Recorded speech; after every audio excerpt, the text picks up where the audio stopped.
Halo teman-teman ATLM Indonesia, di mana saja berada, semoga teman-teman selalu sehat dan dilimpahkan rezeki dan tidak bosan-bosannya menyimak materi yang saya sajikan. Oke, kali ini kita membahas etika profesi dan hukum kesehatan, yang mana ini etika profesinya kita kaitkan dalam berorganisasi ya, organisasi sesuai dengan logonya itu adalah logo Fatelki. Supaya untuk mendapatkan pemahaman yang lebih mendalam tentang organisasi profesi milik sendiri, maka saya bawakan materi ini di channel ATL Indonesia. Semoga mendapatkan manfaat teman-teman sekalian. Oke, langsung saja kita bahas materinya sebagai berikut. Nah, kita mulai dulu dengan etika berorganisasi. Jadi setiap orang yang berkecimpung dalam suatu kegiatan yang bersifat profesi dan keahlian, ini kata kuncinya ya, yang memiliki suatu kemampuan khusus. Kemampuan khusus ini berupa kompetensi, ya kan? Maka akan memiliki suatu organisasi profesi sebagai wadah menyalurkan aspirasi dan wadah komunikasi dalam rangka menjadi rasa persatuan sesama profesi yang dijalankan sebagai tanggung jawab kebersamaan. Ini kata kunci awal sebagai pembuka. Nah, organisasi maksudnya yang mewadai insan laboratorium medik itu adalah Persatuan Ahli Teknologi Laboratorium Medik Indonesia, PATELKI. Jadi namanya dulu laboratorium kesehatan merubah menjadi laboratorium medik ya. Oke, nah di sini kita tahu organisasi ini bersifat independen, profesional, dan sosial kemasyarakatan.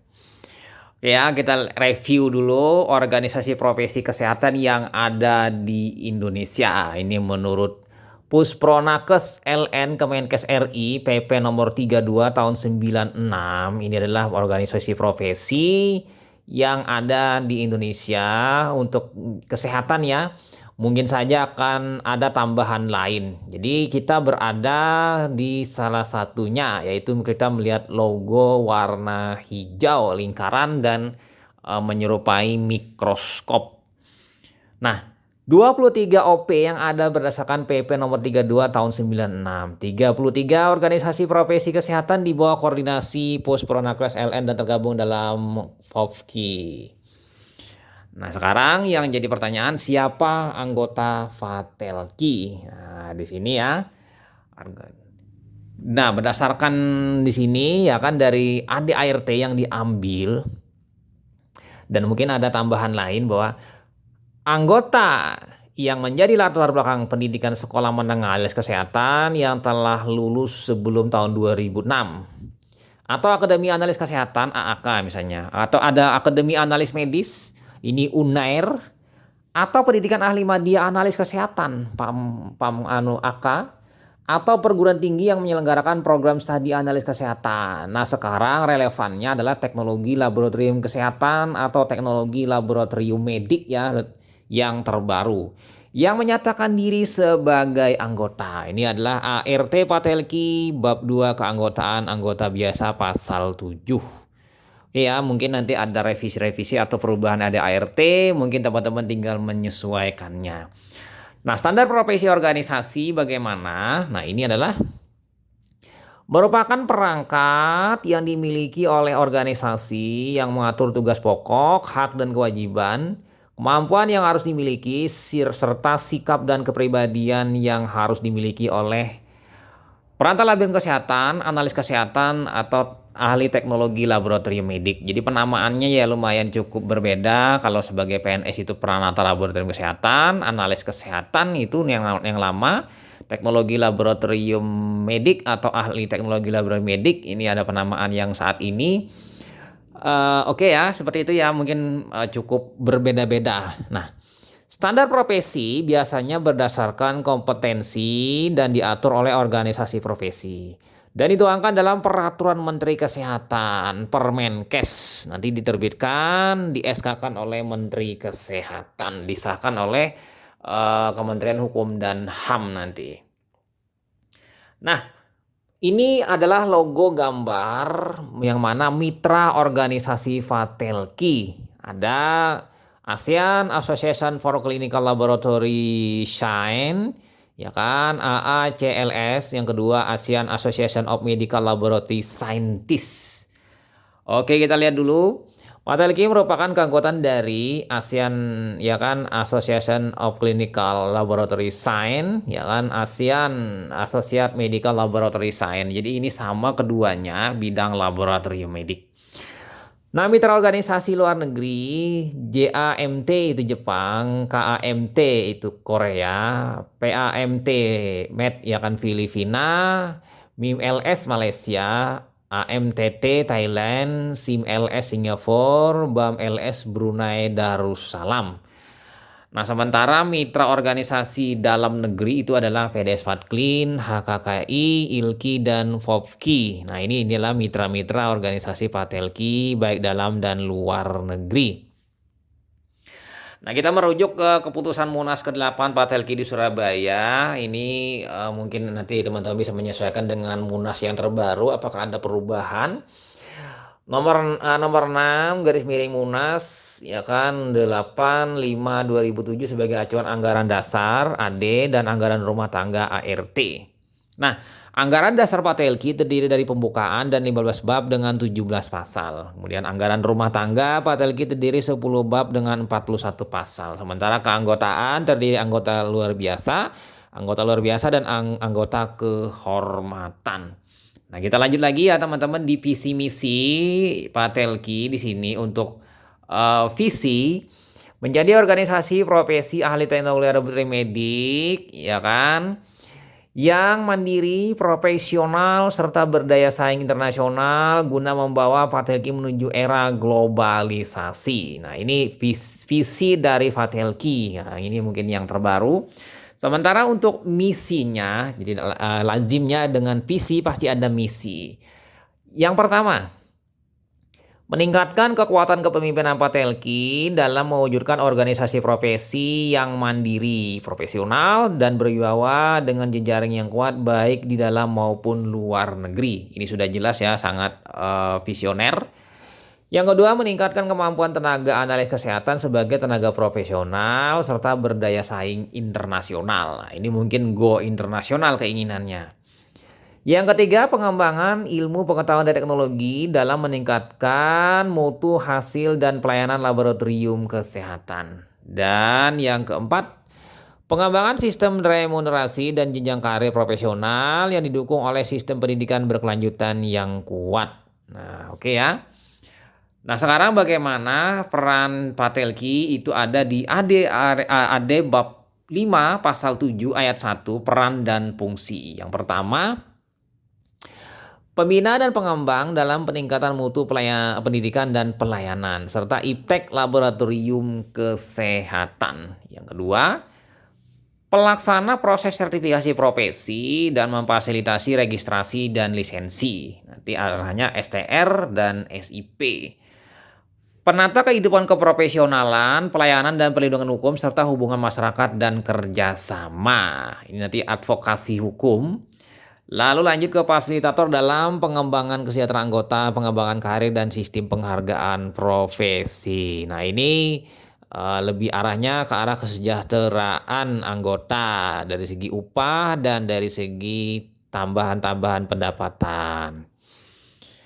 Nah, lanjut lagi di fungsi Patelki pasal 7 ayat 2 dikatakan di sini, wadah pembinaan dan pengembangan anggota sesuai dengan tujuan organisasi. Kemudian yang kedua ada pembinaan dan pengembangan mutu profesi. Tadi kan anggota, ya kan tujuan anggota ini mutu profesi. Wadah untuk menata kehidupan keprofesian, profesional serta peningkatan kesejahteraan anggota. Dan sarana komunikasi dan bekerja sama antar anggota dan antar anggota organisasi lain. Oke ya, kira-kira itu. Kemudian kita pindah ke tujuan Patelki. Nah, tujuannya ini ada 6. Pertama, menghimpun seluruh anggota untuk mempersatukan diri dalam meningkatkan peran serta secara aktif, terarah, dan terpadu.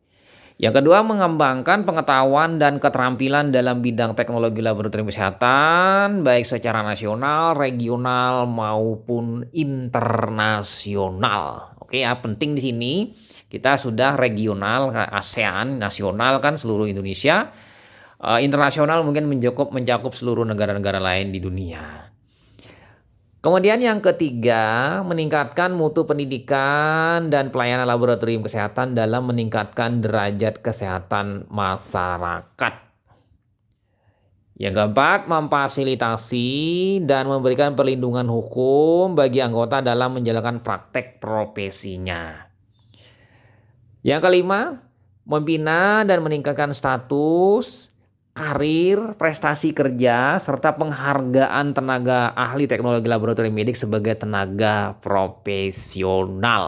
Nah, ini membina ya arahnya, membina jenjang karir. Kemudian yang keenam, meningkatkan hubungan kerjasama dengan organisasi profesi lain. Seperti yang di awal tadi ada organisasi profesi ya, yang lain itu kerjasama. Juga lembaga ya dan institusi baik di dalam maupun di luar negeri.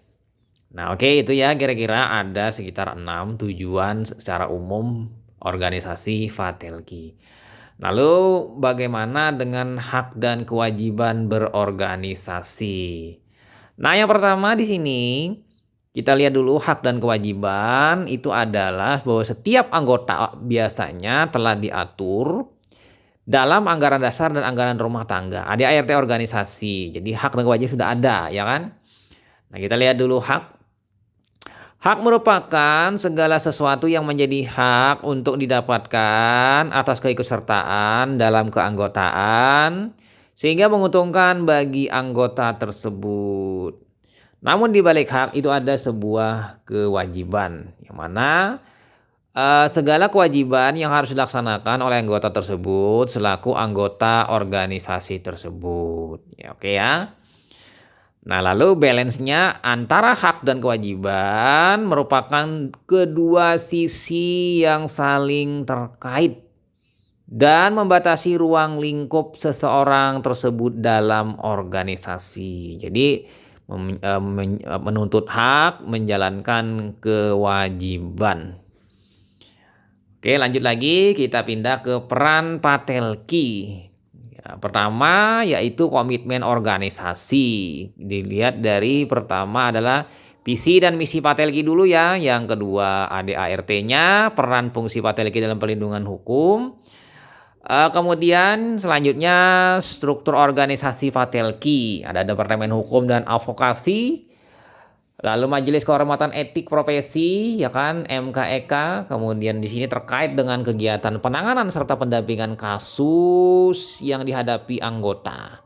Advokasi dan pertimbangan profesi. Sementara yang lain yaitu ada call center pengaduan anggota Patelki dan pengelolaan keanggotaan profesional CPD online. Nah, ini untuk CPD online ini biasanya per individu untuk juga membantu proses penerbitan perpanjangan STR. Nah, lanjut lagi masih di peranan Patelki bahwa ada lagi perumusan SIK, surat izin kerja, atas kesehatan dan SIP ATLM, ya kan? SIK sudah tidak berlaku digantikan oleh SIP ATLM. Ini terkait dengan standar kewenangan lisensi yaitu izin melakukan praktek profesi. Nah, kemudian pengembangan standar, itu standar profesi menurut Permenkes nanti diterbitkan standar pelayanan Permenkes kebutuhan Direktur Yanmed dalam acuan ya penyusunan SOP. Nah, lalu apa lagi? Sosialisasi melalui kegiatan ilmiah dan media komunikasi dan informasi organisasi. Jadi di sini ada melakukan kegiatan ilmiah berupa seminar, workshop kan, hingga roundtable discussion, pelatihan ya. Lalu sebagai apa lagi? Regulasi surat tanda STR. Jadi sebagai pemain dalam hal meregulasi terbitnya STR tenaga kesehatan MTKI, MTKP, KTKI ya. Jadi di sini menjembatani, di sini regulasi di sini menjembatani maksudnya. Kemudian fasilitator asesor kredensial ATLM. Ini sudah progres dan sudah mendekati 80% sudah kegiatan asesor kredensial tersebar di seluruh Indonesia sudah. Tinggal mungkin nanti meningkatkannya hingga sudah banyak ya. Lanjut lagi kita, apa manfaat menjadi anggota Patelki? Nah, ini ada pertanyaan ya. Nah, di sini mendapatkan pembinaan, perlindungan dan pembelaan organisasi sesuai ART bab 3 pasal 11 ayat 1 dan ayat 2 di kewajiban dan hak anggota. Nah, pertama kewajiban anggota biasa. Di sini maksudnya ini adalah anggota yang memang masuk dengan sukarela ya. Yang pertama yaitu menjunjung tinggi nama baik dan kehormatan organisasi. Yang kedua memegang teguh AD/ART dan kode etik organisasi. Yang C, aktif melaksanakan kegiatan-kegiatan atau program-program organisasi. Yang kemudian yang D, membayar uang pangkal, iuran wajib yang diatur dalam ART, menghadiri rapat-rapat atas undangan pengurus organisasi. Jadi ingat ya, di sini ada kurang lebih 5. Sementara hak anggota biasa, hak berbicara dan hak suara. Ini mungkin dalam pemilihan nanti ya, pemilihan ketua, baik DPC, DPP, DPW juga ya, atau yang lainnya. Kemudian hak memilih dan dipilih menjadi pengurus. Nah, ini pengurus dari DPC, DPW, DPP. Kemudian hak membela diri, kemudian hak mendapatkan pembinaan, perlindungan dan pembelaan organisasi, dan hak ikut merasakan kesejahteraan sosial sebagai hasil usaha dan upaya organisasi. Jadi ini sudah ada ya, hak dan kewajiban ini sebagai anggota biasa. Nah, bagaimana dengan perlindungan hukum dan profesi? Nah, untuk perlindungan hukum profesi, kita lihat di sini perlindungan hukum terhadap hal-hal pertama terkait tindak kekerasan ya, kekerasan yang terjadi, kemudian ancaman, kemudian perlakuan diskriminatif, intimidasi, atau nanti perlakuan tidak adil dari pimpinan unit kerja, yaitu pasien, keluarga pasien, masyarakat, birokrasi, dan atau pihak lainnya. Ini adalah ada perlindungan-perlindungan yang diberikan organisasi kepada setiap anggota Patelki.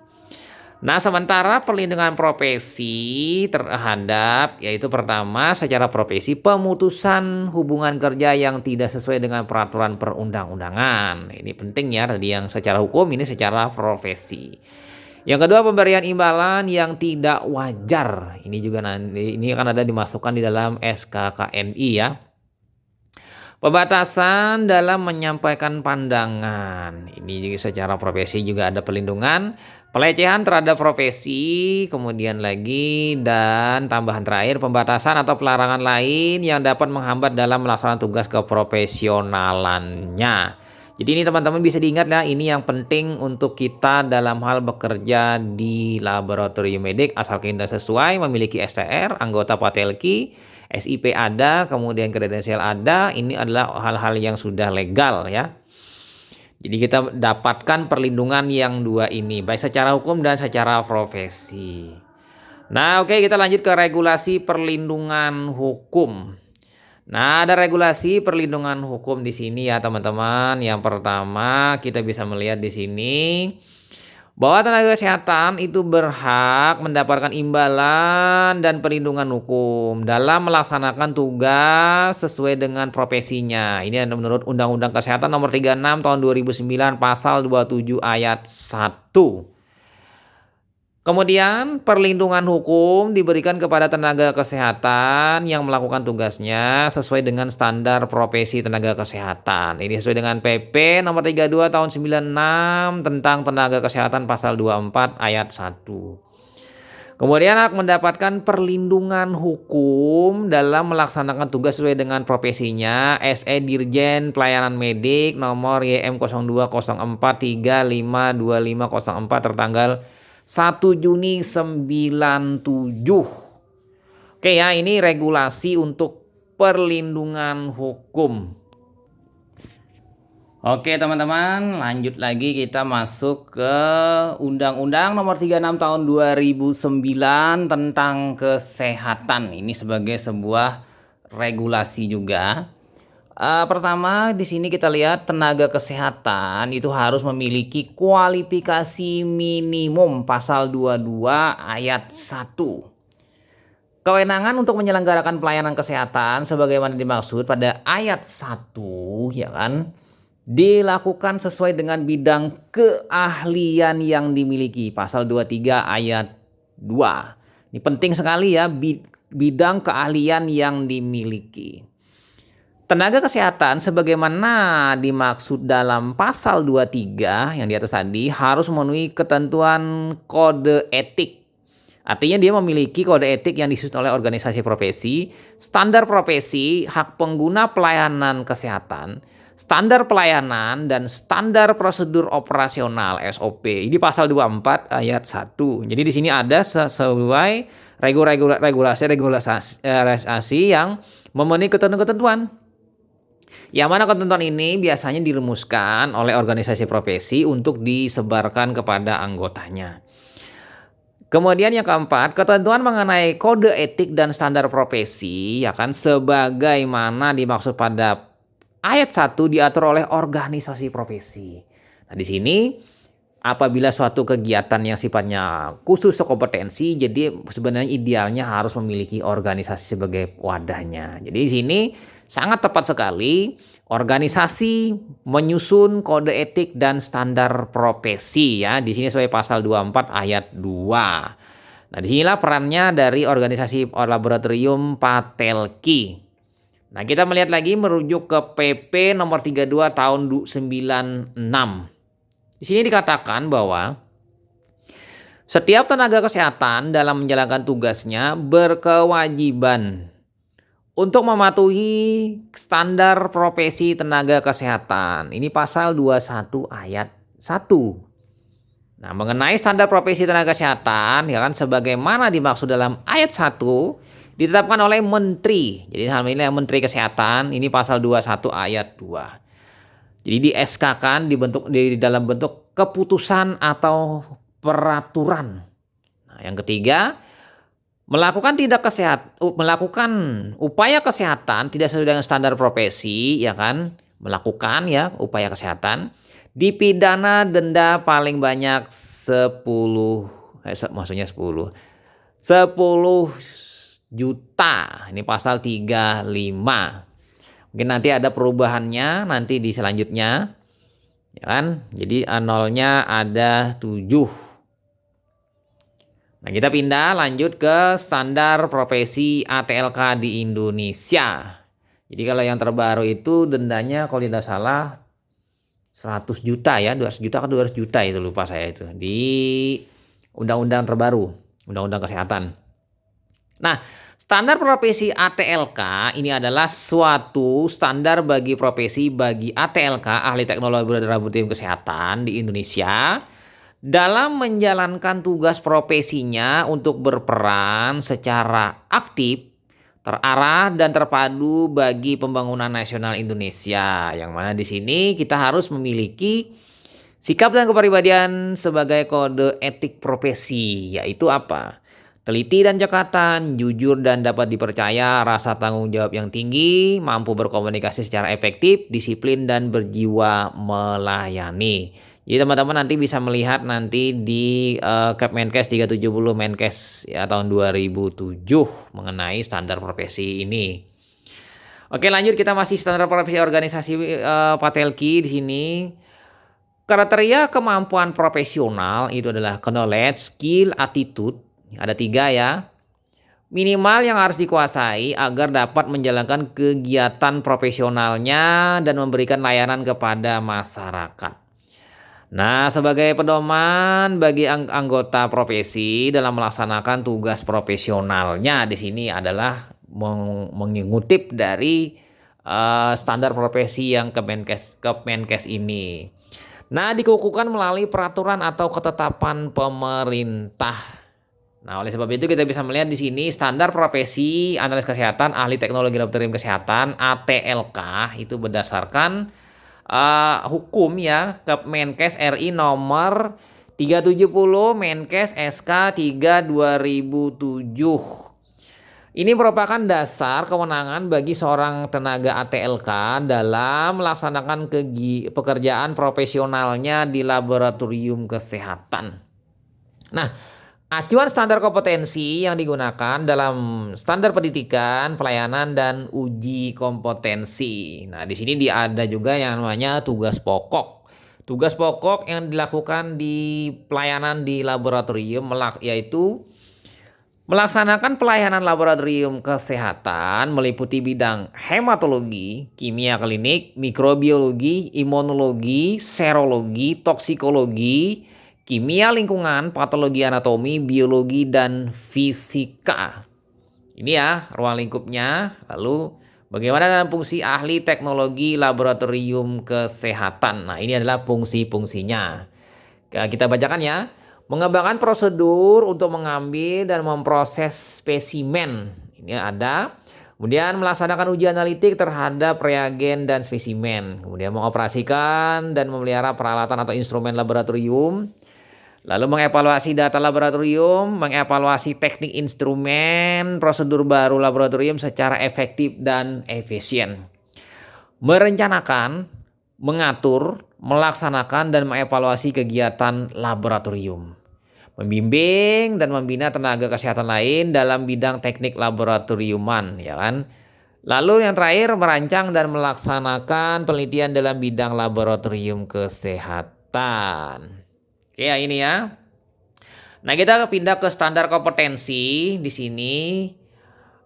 Menguasai ilmu pengetahuan yang berkaitan dengan tugas pokok dan fungsi di laboratorium kesehatan.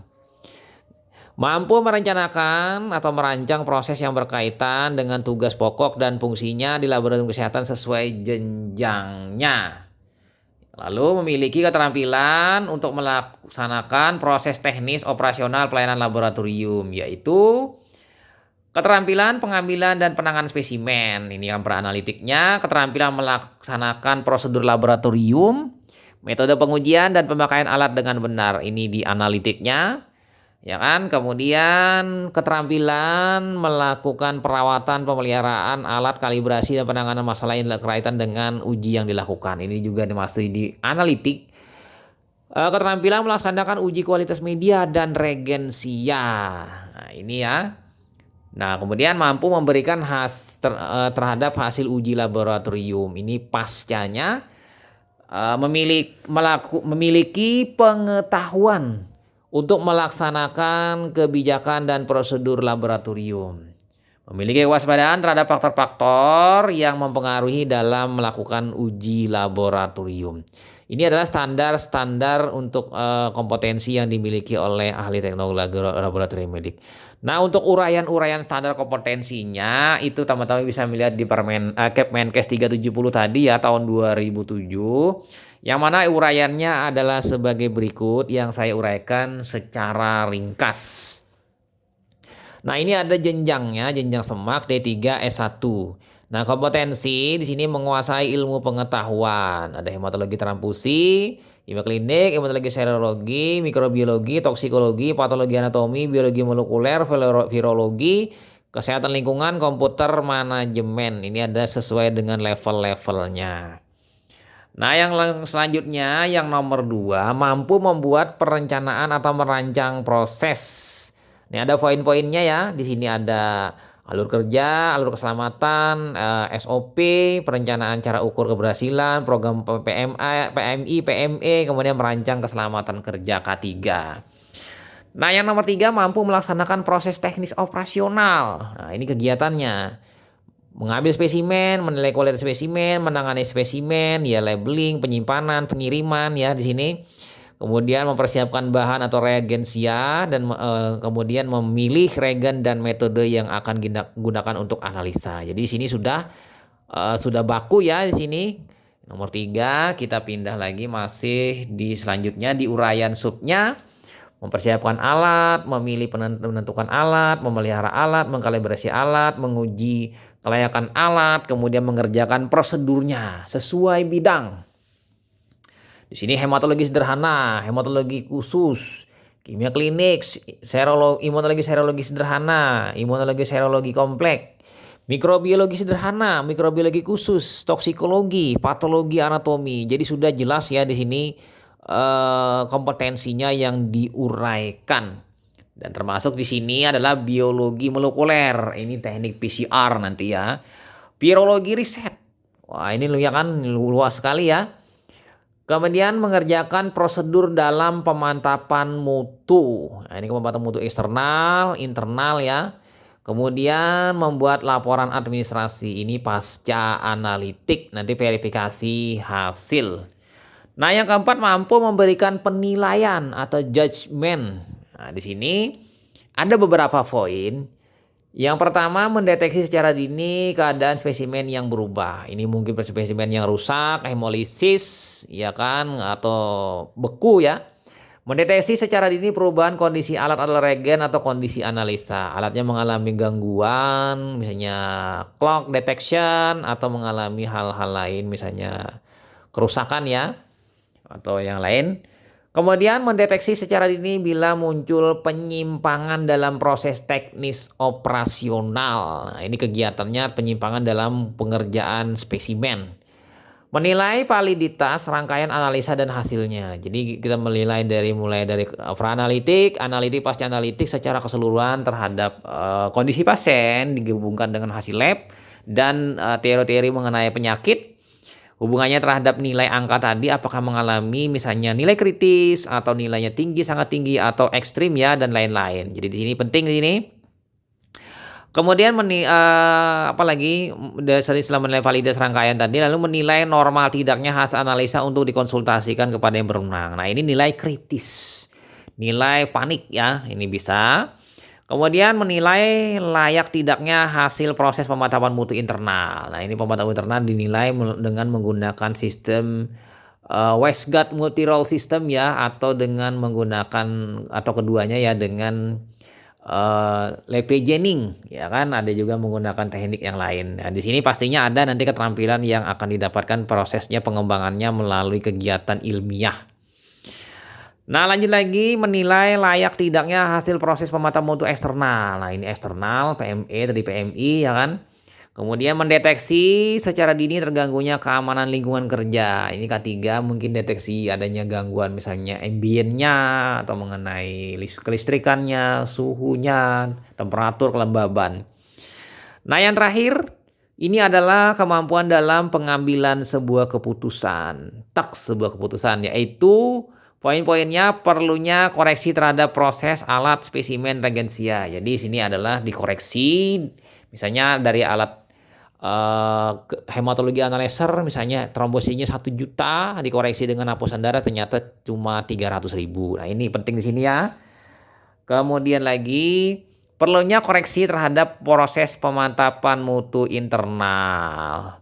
Dan perlunya koreksi terhadap proses pemantapan mutu eksternal. Ini kompetensi-kompetensi yang akan dimiliki ya. Oke ya, itu saja kira-kira etika profesi dalam berorganisasi terkait juga dengan keputusan Menteri Kesehatan nomor 370 tentang standar ahli teknologi laboratorium kesehatan. Semoga memberikan manfaat bagi teman-teman. Salam kompetensi dan pastinya organisasi itu memberikan wadah dalam hal kita melakukan proses keprofesian dan melakukan kegiatan kompetensi ya, keahlian di bidang laboratorium medik, dan organisasi memberikan manfaat bagi anggotanya baik dari segi hak dan kewajiban itu yang meruang lingkupinya, perlindungan hukum dan memiliki standar profesi, kode etik. Oleh sebab itu ya teman-teman, dalam berorganisasi profesi sebaiknya teman-teman istilahnya sambil bekerja, sambil menikmati kegiatan juga berorganisasi. Oke, itu saja teman-teman. Sampai jumpa di video selanjutnya. Saya Marley pamit. Bye.